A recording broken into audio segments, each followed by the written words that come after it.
রাজনক পেট ভরে খেয়ে গেলে একটু রাধা রাধা বলে। রাধা রাধা রাধে। এই বাড়িতে শ্বশুর শ্বশুর সে গন্ডগোল হয় না? আপনাদের ঝগড়া হয়? ওই এদিক হয় না নাকি? হরিবার আপনাদের গন্ডগোল হয় না? হয়। আমার শাশুড়ির সঙ্গে তো আমার মানে সবসময় ঝগড়া হয়। আপনাদের হয় না? আপনার ঝগড়া হয় না? দাদা আমরা খুব ভালো। ছোট্ট একটি মামনি 50 টাকা দান করলেন, যেমন 80 দান করলেন। রাধামাধব যেন মনোবাসনা পূর্ণ করে, যেন অনেক বড় হয়, যেন যুগল চরমতি থাকে। জয় জয় ভক্তের মনোবাঞ্ছা পূর্ণ করতে। হরি হরি হরি।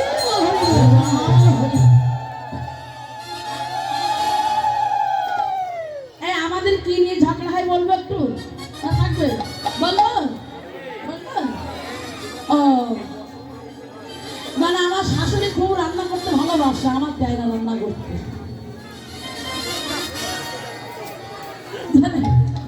শাশুড়ি বড্ড রান্না করতে ভালোবাসে, কিন্তু আমার ইচ্ছা হয় আমি একটু রান্না করি। হ্যাঁ হ্যাঁ না, এই নিয়ে একটু ঝগড়া হয়। ওই ছেলেটা একটু খাওয়ানো দাঁড়ি হচ্ছে, এই নিয়ে ঝগড়া হয়। তার মধ্যে করি আমি আমার শাশুড়ির মধ্যে সরস্বতী, আমি বলে মা সরস্বতী তুই পারলে খাওয়াই দাও, না পারলে ভাবো। এই হচ্ছে এখন। যাই হোক, বৃন্দাবনে মাঝে আমরা সকলে এসেছি।